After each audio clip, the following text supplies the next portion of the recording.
ಪರಮಾಪ್ತನ ವಿರುದ್ಧವೇ ಸಿಎಂ ಕೆಂಡಾಮಂಡಲ ಆಗಿದ್ಯಾಕೆ? ಹಾಗಾದ್ರೆ ಏನಾಗಿರಬಹುದು? ಜಮೀರ್ ಅಹಮದ್ ಫ್ಯಾನ್ಸ್ ಮುಂದೆನೆ ಹೊಸ ಬಾಂಬ್ ಅನ್ನ ಸಿಡಿಸಿದ್ದಾರಾ ಮಾಜಿ ಸಿಎಂ ಸಿದ್ದರಾಮಯ್ಯ ಅವರು? ದಾವಣಗೆರೆ ದಕ್ಷಿಣದಲ್ಲಿ ನಡೆದಿರುವಂತಹ ಸೀಕ್ರೆಟ್ ಗೇಮ್ ಪ್ಲಾನ್ ಏನು ಹಾಗಾದ್ರೆ? ಅವನು ಕೂಡ ನನ್ನ ವಿರುದ್ಧವೇ ಕೆಲಸ ಮಾಡಿದ್ದಾರೆ ಅಂತ ಮಾಜಿ ಸಿಎಂ ಹೇಳಿದ್ರ? ಸಿದ್ದರಾಮಯ್ಯ ಬೆನ್ನಿಗೆ ಚೂರಿ ಹಾಕಿರುವಂತಹ ಕೆಲಸ ಮಾಡಿದ್ರ ಜಮೀರ್ ಅನ್ನುವಂತ ಪ್ರಶ್ನೆ ಈಗ. ಜಮೀರ್ ಅವರು ನೀವು ಪರಮಾಪ್ತರಲ್ವಾ ಸರ್ ಅಂತ ಬೆಂಬಲಿಗರು ಕೇಳಿದ್ದಾರೆ. ಸಚಿವ ಸ್ಥಾನ ಕೇಳಲು ಹೋದವರ ಮುಂದೆ ಸಿದ್ದರಾಮಯ್ಯ ಕೆಂಡಾಮಂಡಲಾಗಿದ್ದಾರಂತೆ. ನನ್ನ ವಿರುದ್ಧ ದಾವಣಗೆರೆಯಲ್ಲಿ ಕೆಲಸ ಮಾಡಿದ್ದಾನೆ ಅಂತ ಹೇಳಿ ಗರಂ ಆಗಿದ್ದಾರೆ.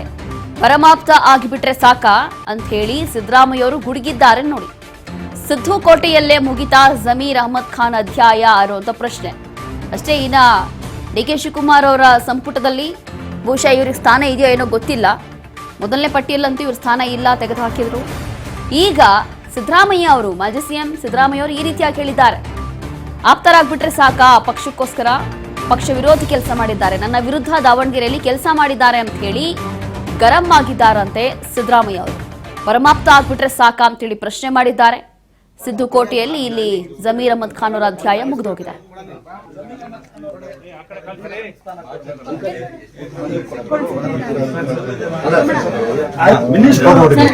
ನನ್ನ ಇನ್ಸ್ಪಿರೇಷನ್, ನಾನು ಒಂದ್ಸತಿ ಫೋಟೋ ತಗೊಳ್ಳೇಬೇಕಣ್ಣ, ತೆಗಿಯಕ್ಕಾಗಲ್ಲ. ನನಗೆ ಇನ್ಸ್ಪಿರೇಷನ್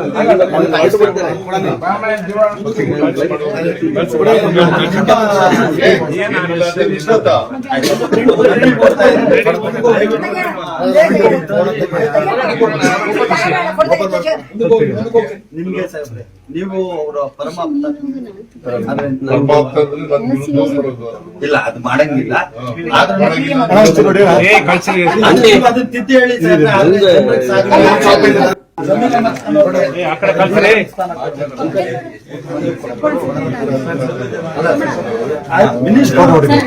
ನನ್ನ ಇನ್ಸ್ಪಿರೇಷನ್, ನಾನು ಒಂದ್ಸತಿ ಫೋಟೋ ತಗೊಳ್ಳೇಬೇಕಣ್ಣ, ತೆಗಿಯಕ್ಕಾಗಲ್ಲ. ನನಗೆ ಇನ್ಸ್ಪಿರೇಷನ್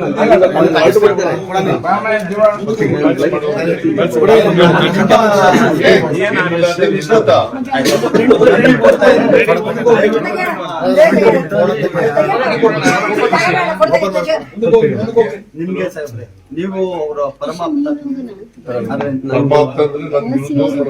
ಇಲ್ಲ, ಅದು ಮಾಡಂಗಿಲ್ಲ. ಅದು ತಿದ್ದಿ ಹೇಳಿ. ಹೀಗೆ ಇಷ್ಟೊತ್ತು ಕೇಳಿಸ್ಕೊತಾ ಇದ್ವಿ. ಒಂದು ಕಡೆ ಅವರ ಅಂದ್ರೆ ಜಮೀರ್ ಅಹಮದ್ ಖಾನ್ ಅವರ ಆಪ್ತರವರೆಲ್ಲರೂ ಕೂಡ ಅವ್ರ ಪರವಾಗಿ ಮಾತನಾಡ್ತಿದ್ದಾರೆ. ಅವರು ಕೂಡ ನಿಮ್ಮ ಪರಮಾಪ್ತರಲ್ವಾ ಅಂತ. ಆಗ ಸಿದ್ದರಾಮಯ್ಯ ಅವರು ಪರಮಾಪ್ತರಾದ್ರೆ ಸಾಕಾ, ಆ ರೀತಿ ಕೆಲಸ ಮಾಡ್ಬೋದಾ ಅಂತ ಹೇಳಿ ಪ್ರಶ್ನೆ ಮಾಡ್ತಿದ್ದಾರೆ. ಈ ಕೆಲಸ ಅವ್ರು ಮಾಡ್ಬೋದಾ ಅಂತ ಹೇಳಿ ಗರಂ ಆಗ್ತಿದ್ದಾರೆ. ಇಷ್ಟೊತ್ತು ದೃಶ್ಯಗಳಲ್ಲಿ ಗಮನಿಸ್ತಾ ಇದ್ವಿ. ಹೀಗೆ ಇದೆಲ್ಲವೂ ಕೂಡ ಖಂಡಿತವಾಗಿ ಈಗ ಮೊದಲನೇ ಹಂತದ ಪಟ್ಟಿಯಲ್ಲಿ ಸಚಿವ ಸ್ಥಾನದಿಂದ ಕೈ ಬಿಡಿರುವಂತದ್ದು ಜಮೀರ್ ಅಹಮದ್ ಖಾನ್ಗೆ ಬಹುಶಃ ಇದೇ ಕಾರಣ ಅಂತ ಹೇಳಿ ಈಗ ಸ್ಪಷ್ಟವಾಗಿ ಗೊತ್ತಾಗ್ತಾ ಇದೆ.